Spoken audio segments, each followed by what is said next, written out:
City, green city અને safe સિટીના સંદેશ સાથે સુરતમાં અનોખી માનવ સાંકળનું આયોજન કરાયું હતું, જેમાં હજારો લોકો જોડાયા હતા.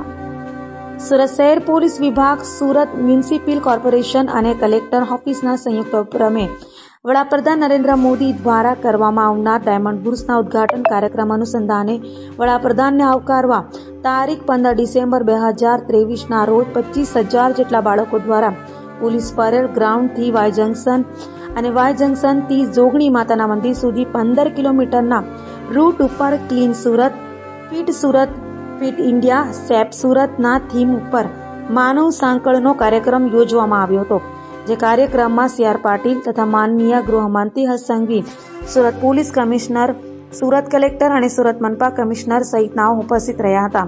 તો કાર્યક્રમ સ્થળે વિદ્યાર્થીઓની સુરક્ષા માટે મોબાઈલ ટોયલેટ, મેડિકલ અને પીવાના પાણી સહિતની સુવિધાઓ પણ ઉપલબ્ધ કરાવાઈ હતી. પ્રધાન શ્રી 17મી તારીખે સુરત ખાતે આવી રહ્યા છે.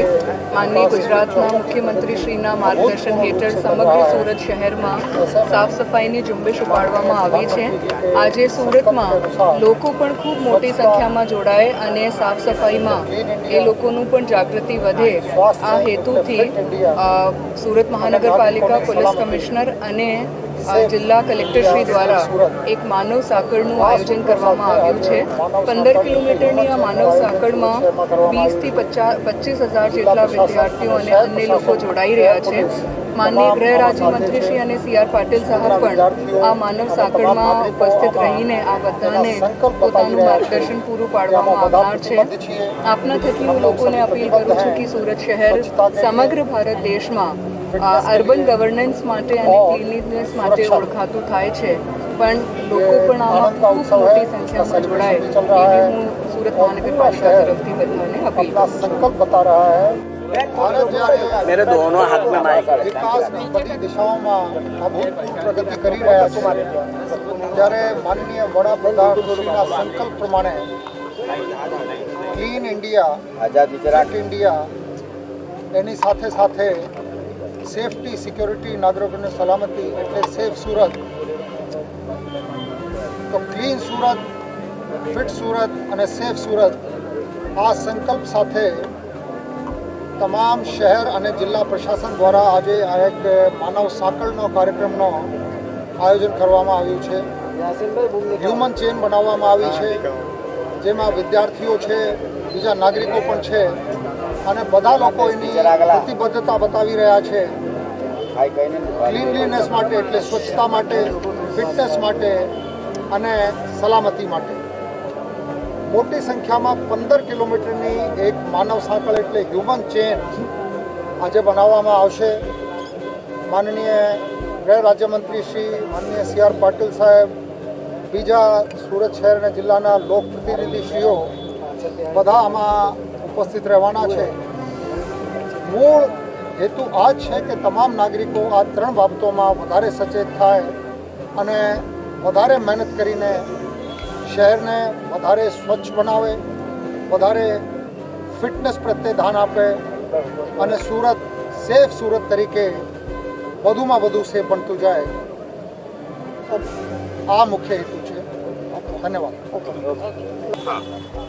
સુરક્ષિત સુરતના સૂત્ર સાથે आज आदरणीय प्रधानमंत्री श्री नरेंद्र भाई मोदी साहब की जो इच्छा है पूरे शहर को, पूरे राज्य को, पूरे देश को स्वच्छ करने के लिए वो जो जन जागृति फैला रहे हैं उसको साकार करने के लिए आज करीब 15 किलोमीटर लंबी सभी स्टूडेंट के साथ, सूरत के शहरीजनों के साथ एक मानव साइकिल तैयार की गई थी और पूरे शहर को एक मैसेज दिया गया है कि सूरत को स्वच्छ रखना है.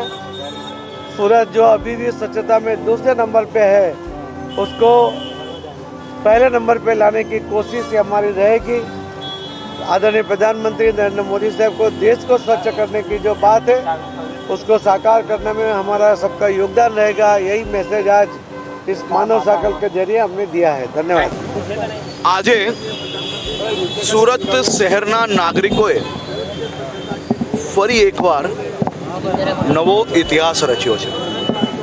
सूरत शहरना नागरिकोए प्रधानमंत्री श्री नरेंद्रभाई मोदी साहेबना આગમનના પૂર્વ 15 કિલોમીટર લાંબી માનવ સાંકળ 25,000થી વધારે નાગરિકો જોડાઈને, વિદ્યાર્થીઓ હોય, વડીલો હોય, સામાજિક સંસ્થાઓ હોય, આ તમામ લોકોએ સાથે મળીને દેશના લોકપ્રિય નેતા આદરણીય મોદીજી દ્વારા સ્વચ્છ ભારતનો જે સંકલ્પ લેવામાં આવ્યો છે એ સંકલ્પને સાકાર કરવાની પરિકલ્પના જોડે મનમાં થામી લીધું છે.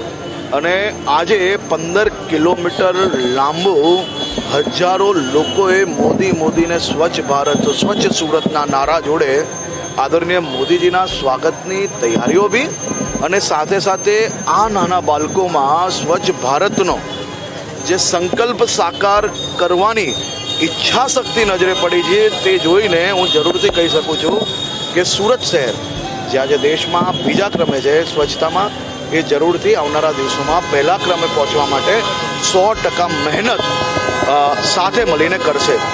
મોદીજીના આ સંકલ્પને દેશભરના બાળકોથી લઈને વડીલોમાં એક અલગ જ પ્રકારનો ઉત્સાહ નજરે પડે છે. બાળકો વડીલોને કચરો નાખતા રોકતા આપણે સૌ લોકોએ નજરે જોયા છે, અને આ બાળકો જ દેશનું ભવિષ્ય છે. મને વિશ્વાસ છે કે આ ભવિષ્ય સાથે મળીને દેશને સ્વચ્છતામાં 100% આગળ વધારશે. ચલો.